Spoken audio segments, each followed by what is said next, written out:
नमस्कार, आप देख रहे हैं खबर विस्तार और मैं हूं आपके साथ अनुष्का। रीवा से बड़ी खबर। शिक्षा जगत से अवधेश प्रताप सिंह विश्वविद्यालय रीवा में एक छात्र ने अपने शैक्षणिक अधिकारों और भ्रष्टाचार के मुद्दों को लेकर गंभीर आरोप लगाए हैं। छात्र का कहना है कि उनके द्वारा 21 मई को आयोजित आंदोलन के बाद विश्वविद्यालय ने उनके खिलाफ निलंबन और प्रवेश रोकने जैसी कार्रवाइयां की हैं, जो न केवल अनियमित हैं बल्कि प्रतिशोधात्मक हैं। रीवा जिले के अवधेश प्रताप सिंह विश्वविद्यालय में एक छात्र ने आरोप लगाया है कि उन्होंने छात्र हित में आयोजित आंदोलन किया था। छात्र का कहना है कि आंदोलन के तुरंत बाद विश्वविद्यालय प्रशासन ने उनके खिलाफ गंभीर धाराओं में एफआईआर दर्ज करवाई है, लेकिन इस मामले में एफआईआर को पुनर्विवेचना के नाम पर लंबित कर दिया गया, मानो इसे जानबूझकर ठंडे बस्ते में डाल दिया गया हो। इसके बाद छात्र ने 4 सितंबर को भ्रष्टाचार से संबंधित सूचना प्राप्त करने के लिए आरटीआई आवेदन दायर किया। छात्र का कहना है कि आरटीआई दायर करने के तुरंत बाद विश्वविद्यालय ने उनकी प्रवेश अनुमति रोक दी, जिससे उन्हें कॉलेज में प्रवेश से वंचित कर दिया गया और 12 सितंबर को उन्हें निलंबित कर दिया गया। निलंबन के समय छात्र ने 9 जुलाई को कथित रूप से हुई बैठक की सूचना 48 घंटे के भीतर आरटीआई के माध्यम से मांगी थी। छात्र जानना चाहता है कि क्या बैठक वास्तव में हुई थी या नहीं, प्रोटेस्टोरियल बोर्ड की प्रक्रिया का पालन क्यों नहीं हुआ, नोटिस की जानकारी देने में 2 महीने की देरी क्यों हुई। छात्र का आरोप है कि विश्वविद्यालय आरटीआई के जवाब में असमर्थ रहा और इस पूरे मामले से यह साफ होता है कि निलंबन और कार्रवाई प्रतिशोधात्मक है, जिसका उद्देश्य एक छात्र की आवाज को दबाना और भ्रष्टाचार की सच्चाई को छिपाना प्रतीत होता है। दिनांक 21 मई को छात्र ने शैक्षणिक मुद्दों को लेकर आंदोलन किया। 4 सितंबर को आरटीआई आवेदन दायर किया गया। 12 सितंबर को निलंबन आदेश पारित। छात्र ने कहा कि विश्वविद्यालय ने आरटीआई के बाद ही उन्हें आंदोलन का दोषी बताकर कार्रवाई शुरू की। विशेषज्ञों का कहना है कि यदि छात्र की शिकायतों में कोई सत्य है तो विश्वविद्यालय प्रशासन को पारदर्शिता और समय पर जवाबदेही दिखाना आवश्यक है। अब सवाल यह उठता है कि क्या अवधेश प्रताप सिंह विश्वविद्यालय प्रशासन छात्र की आवाज दबाकर अपनी कार्यप्रणाली छिपा रहा है, या फिर यह सिर्फ शैक्षणिक प्रक्रियाओं की देरी और प्रशासनिक गड़बड़ी है। रीवा से यह मामला अब शिक्षा और न्याय के दृष्टिकोण से सुर्खियों में है। कड़ा एक्शन लिया है, क्या मामला था कि आपके साथ ही ऐसा क्यों? देखिए, एपीएस प्रबंधन ने मेरे खिलाफ जो कड़ा एक्शन लिया और कहीं ना कहीं मुझे सस्पेंड जैसी कार्रवाई मेरे ऊपर की गई है। एक्चुअल में मेरे द्वारा एपीएस प्रबंधन में एपीएस विश्वविद्यालय में जिस प्रकार से लगातार भ्रष्टाचार चल रहा है, वहाँ खिड़की चोरी का भ्रष्टाचार हो, वृक्षारोपण के नाम पर भ्रष्टाचार हो, पुस्तक खरीदी के नाम पर भ्रष्टाचार हो, कंप्यूटर शुल्क के नाम पर, कंप्यूटर खरीदी के नाम पर भ्रष्टाचार हो, आईडी के नाम पर, आईडी कार्ड के नाम पर भ्रष्टाचार हो, कॉशन फीस के नाम पर भ्रष्टाचार हो, कल्चरल फीस और स्पोर्ट्स की फीस के नाम पर भ्रष्टाचार हो, इस प्रकार के भ्रष्टाचार के खिलाफ मैंने एक आरटीआई दाखिल की थी। उस आरटीआई से कहीं ना कहीं एपीएस के ऐसे भ्रष्ट प्रशासनिक अधिकारी बौखला गए, उसके कारण मुझे सस्पेंड जैसे कार्रवाई मेरे ऊपर किया हुआ। जो खिड़कियों की आप संख्या बता रहे हो काफी रही होगी, तो उसकी आपने क्या जानकारी मांगी है उनसे कि वो इस तरह से भड़क गए? हमने अवधेश प्रताप सिंह विश्वविद्यालय के लॉ डिपार्टमेंट में जो खिड़की चोरी हुई, उससे हमने ये जानकारी मांगी थी कि आप बताइए कि कितनी मात्रा में खिड़कियां चोरी हुई, खिड़की चोरी पर विश्वविद्यालय द्वारा क्या एफआईआर कराई गई, क्या एफआईआर कराई गई तो उसमें जो विवेचना हुई उसकी जानकारी विश्वविद्यालय द्वारा पुलिस प्रशासन से ली गई, और नहीं ली गई तो क्यों नहीं ली गई, और अब तक क्या कैसे एक्शन है, और अगर खिड़की अब नहीं मिलती है तो हम विद्यार्थी उसकी भुगतान क्यों करें, उसका विद्यार्थी भुगतान क्यों करेगा, उसकी खिड़की लगाने की अगली योजना क्या है। आपने किताबों की खरीदी को लेकर, फर्नीचर खरीदी को लेकर भी मांग उठाई, जिसमें आपके आरटीआई में वो जानकारी मांगी, क्या वो जानकारी आपको मिली हुई? नहीं, मुझे मेरे द्वारा लगाई गई आरटीआई में एक भी जानकारी नहीं मिली है, और जब मुझे सस्पेंड जैसी कार्रवाई मेरे ऊपर विश्वविद्यालय प्रशासन ने की तो मैंने आपातकालीन जो अपने शिक्षा के अधिकार से मुझे वंचित किया, तो मैंने आरटीआई पुनः दाखिल की कि मुझे बताएं कि विश्वविद्यालय ने कैसे मुझे कहीं ना कहीं वंचित कर दिया है। उसका भी जवाब अभी नहीं मिला। हमने स्टेट पीआईओ को भी आरटीआई भेजी। आप लोगों ने एक आंदोलन किया, छात्रों ने एक विरोध किया था जिसमें कई छात्र कुलपति से मिलने गए थे, क्या मामला था ये, और क्या वहाँ ऐसा आपने कर दिया था जो आपके खिलाफ विरोध कर सकते? जी, एक्चुअल में 21 मई को हमारे द्वारा एक ज्ञापन आंदोलन कार्यक्रम विश्वविद्यालय में आयोजित किया गया था। कहीं ना कहीं अवधेश प्रताप सिंह विश्वविद्यालय से 9 जिले एफिलिएटेड है ना, 9 जिले के कॉलेजेस एफिलिएटेड है, वहां के छात्र आए हुए थे। एक्चुअल में मुद्दा ये था कि विश्वविद्यालय प्रशासन ने सप्लीमेंट्री का रिजल्ट, एटीकेटी का रिजल्ट जारी नहीं किया था और अगले वर्ष की परीक्षा पहले ही प्रारंभ कर दी थी, जिससे बच्चे परीक्षा में बैठने से वंचित हो गए। इस कारण हमारे द्वारा सिर्फ एक मांग रखी जानी थी विश्वविद्यालय से कि उनके बच्चों को परीक्षा में बैठने की समुचित व्यवस्था कराई जाए, क्योंकि रिजल्ट समय पर न जारी कर पाना विश्वविद्यालय प्रशासन की गलती थी। इस दौरान आप लोगों ने क्या किया था? कुलपति के अंदर ये बताया जा रहा है कि आप लोग दस्तावेज को साथ छेड़खानी की या फिर कुछ वहाँ भद्रता की थी, क्या ऐसा क्या हो गया था जिससे नाराज था? जी, एक्चुअल में मेरे द्वारा पहले तो मैं जब पहुंचा तो कुलपति महोदय मिले थे, कुलपति महोदय से मेरी बात हुई, सीसीटीवी फुटेज और मेरे पास भी रिकॉर्डिंग से उसकी। कुलपति महोदय ने ये कहा कि आपकी समस्या का समाधान डिप्टी रजिस्ट्रार जी करेंगे, आप नीचे चले जाए सभी। हम नीचे गए, लेकिन डिप्टी रजिस्ट्रार ने अपने कमरे को बंद कर दिया, ताला मार दिया, कक्ष को उसके पर्दे बंद कर दिए और लगातार 4 घंटे छात्र उनको ढूंढते नहीं मिले।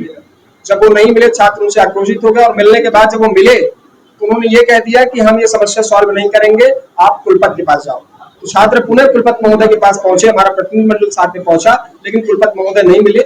जब कुलपति महोदय नहीं मिले तो हमने अपने जो मांगों का ज्ञापन था वो कुलपति महोदय के उस पर चस्पा कर दिया था कुर्सी पे। थाने से जानकारी मिली आपको कि आपके खिलाफ आपराधिक मामला दर्ज कर लिया गया है, तो कैसे इसने करवाया ये अभी तक पता चला? जी, मुझे लगभग 5 से 6 दिन बाद, उस दिन तो जानकारी नहीं मिली, 5 से 6 दिन बाद जानकारी थाने से मिली कि आपके खिलाफ 3 गंभीर धाराओं में अपराध प्रकरण दर्ज कराया गया है, जिसमें शासकीय कार्य में बाधा, बलवा और कहीं न कहीं अनैतिक एक आंदोलन आयोजित करना, इस प्रकार की कार्रवाई के खिलाफ आपके खिलाफ दर्ज कराया। क्या मानते हैं आपने भ्रष्टाचार के खिलाफ आवाज उठाई इसलिए आपका दमन किया जा रहा, आपको परीक्षा से वंचित किया जा रहा? जी, निश्चित तौर पर, क्योंकि ये जो कार्रवाई है एक ऐसे समय पे कार्रवाई मेरे खिलाफ हुई है जब मैंने 4 सितंबर को एक RTI दाखिल की है और 12 सितंबर को मेरे खिलाफ कुलपति महोदय द्वारा और कुलसचिव महोदय द्वारा एक नोटिस निकाल के मुझे सस्पेंड किया गया है, वो भी एक ऐसे प्रकरण में जो 21 मई का प्रकरण था, 4 महीने पहले। क्या जब आप आंदोलन कर रहे थे या फिर अपनी मांगों को रख रहे थे, क्या आप अकेले थे या फिर कई छात्र थे वहाँ, छात्र छात्राएं भी थे? जी, निश्चित तौर पर जब मैंने 21 मई को आंदोलन किया तो लगभग 450 छात्र उपस्थित थे और 450 छात्रों की जो मांगे थी वो सेम मांगे थी। और उसके बाद में आरोपी केवल आपको बनाया? जी, आरोपी केवल मुझे बनाया गया है। और ये अवधेश प्रताप सिंह विश्वविद्यालय के प्रशासन ने बाद में एक नोटिस शाम को निकाली कि जो छात्रों की मांगे थी वो छात्रों की मांगे वैध मांगे थी, इसलिए अवधेश प्रताप सिंह विश्वविद्यालय ने एक अधिसूचना जारी की और छात्रों की मांगे मान ली और छात्रों को परीक्षा में बैठाया गया। लेकिन बाद में द्वेषवश मेरे ऊपर कार्रवाई की गई है, मुझे दबाने के लिए कार्रवाई की गई है और मेरे खिलाफ FIR दर्ज कराया गया। अवधेश प्रताप विश्वविद्यालय के विधि विभाग के एक छात्र के साथ लगातार हो रहे अन्याय के विषय पर आयोजित की गई है। ये अमन सिंह बघेल अवधेश प्रताप सिंह विश्वविद्यालय के विधि विभाग के विद्यार्थी हैं, वर्तमान में भी हैं, और अवधेश प्रताप विश्वविद्यालय के कुलगुरु माननीय कुलपति महोदय के द्वारा गलत तरीके से इनके साथ अन्याय किया गया है। इनके परीक्षा जैसी पवित्र व्यवस्था से इन्हें वंचित किया गया है। इनका आरोप है इस प्रेस कॉन्फ्रेंस में कि विधि विभाग में या अवधेश प्रताप विश्वविद्यालय में RTI सूचना के अधिकार के तहत जानकारी लेना क्या अपराध की श्रेणी में आता है? क्या अपनी बात को लोकतांत्रिक पद्धति से अपनी बात रखना क्या अपराध की श्रेणी में आता है? इसलिए इन्होंने लोकतांत्रिक पद्धति से अवधेश प्रताप विश्वविद्यालय के माननीय कुलपति जी को ज्ञापन दिया। अपनी समस्याओं को अपने प्रतिनिधिमंडल के द्वारा जो ज्ञापन सौंपा गया था उस ज्ञापन के विषय को लेकर विश्वविद्यालय ने दमनकारी नीति अपनाई। दमनकारी नीति का ये शिकार हुए हैं। आज इस प्रेस कॉन्फ्रेंस के माध्यम से आप सबको बताना चाह रहे हैं और हम लोग भी इस प्रेस कॉन्फ्रेंस के माध्यम से जो अभिलेख इनके देखे हैं कि सूचना के अधिकार में इन्होंने जानकारी मांगी है। विश्वविद्यालय की आय व्यय, विधि विभाग की व्यवस्था और छात्र हित में जो समस्याएं इन्होंने लगातार उठाई हैं उन समस्याओं को लेकर दमन करने के लिए विश्वविद्यालय कुलपति ने विश्वविद्यालय अधिनियम 1973 और परीक्षा व्यवस्था जैसी पुनीत व्यवस्था से इनको वंचित किया गया है। कभी भी यदि कोई छात्र है या किन्हीं कारणों से किसी में आबद्ध है या किसी पनिशमेंट है तो भी उसको परीक्षा से वंचित नहीं किया जा सकता। ये विश्वविद्यालय छात्र हित में है। कुलगुरु जैसा शब्द हर जगह प्रयोग नहीं होता, परंतु विश्वविद्यालय के माननीय कुलपति जी ने इस बच्चे को यदि कोई दंड है, कास्ट है या कोई कार्रवाई है तो उससे परीक्षा से वंचित नहीं किया जा सकता। ये विश्वविद्यालय के रेगुलेशन में और इनका पक्ष सुनना चाहिए। यदि किसी प्रकार के आरोप थे तो विश्वविद्यालय संस्था के प्रमुख को इनके पक्षों को सुनना चाहिए और इनको परीक्षा से वंचित नहीं किया जाना चाहिए। पर अमन सिंह बघेल को परीक्षा जैसी पवित्र कार्य से वंचित किया गया है। और इन पर जो सेक्शन लगाए गए हैं वो सेक्शन की आरोपी है ही नहीं। विश्वविद्यालय में माननीय कुलपति जी के एक प्रतिनिधिमंडल मिलने जाता है, उनसे बात करता है तो वहां उपस्थित नहीं होते। यदि उपस्थित नहीं होते हैं तो इन्होंने कौन सा अपराध किया है? इन्होंने एक पोस्टर लगाया उनकी सीट पर वीडियो के माध्यम से, और वीडियो बनवाई कि आज कुलपति जी मौके पर उपस्थित नहीं है। ये कैसा? इन्होंने कौन से शासकीय कार्य में बाधा पहुंचाई? इन्होंने कोई तोड़ फोड़ नहीं की। इन पर आरोप है कि बलवा किया गया। कोई बलवा कैसा हो? बलवा की डिफिनीशन आप सब जानते हैं कि एक विद्यार्थी और विश्वविद्यालय की तमाम समस्याओं को लेकर कोई मामला उठाता है, वो बलवा की श्रेणी में आता है। तो अमन सिंह के द्वारा जो चीजें की गई हैं वो छात्र हित में की गई, विश्वविद्यालय के हितों को लेकर की गई और अपनी समस्याओं को लेकर की गई। तो अमन सिंह बघेल विस्तार से और कुछ जानकारी अपने संबंध में देंगे, पर आज प्रेस कॉन्फ्रेंस के माध्यम से आप सबको जानकारी देना चाहते हैं कि विश्वविद्यालय के माननीय कुलपति वर्तमान शब्द कुलगुरु के संबोधित होता है। आप विश्वविद्यालय के संरक्षक हैं। इस प्रकार के एक छात्र के साथ दुर्भावना से प्रेरित होकर और इन पर प्रताड़ित करना, इन पर दबाव बनाना, जानकारी ये सूचना के अधिकार में न ले, समाज के और अपने प्रतिनिधिमंडल छात्रों की समस्याओं का निदान की बात न करें तो क्या अपराध की श्रेणी में आती है? लोकतंत्र की काला दिन के रूप में गिना जाना चाहिए जिस दिन इनके खिलाफ इस प्रकार के एलिगेशन लगाए गए हैं। और इस संबंध में हमारे विधि विभाग के विद्यार्थी के रूप में अमन सिंह जो और समस्याएं हैं आपको बताएं। नाम अमन सिंह बघेल है। मैं अवधेश प्रताप सिंह विश्वविद्यालय के विधि विभाग का 5th सेमेस्टर का विद्यार्थी और छात्र संघ जिला अध्यक्ष एसएफ का जिला अध्यक्ष हूँ। विगत दिनों जैसा आदरणीय सर ने बताया कि 21 मई को हमारे द्वारा एक ज्ञापन कार्यक्रम विश्वविद्यालय के माननीय कुलगुरु महोदय को सौंपा जाना था।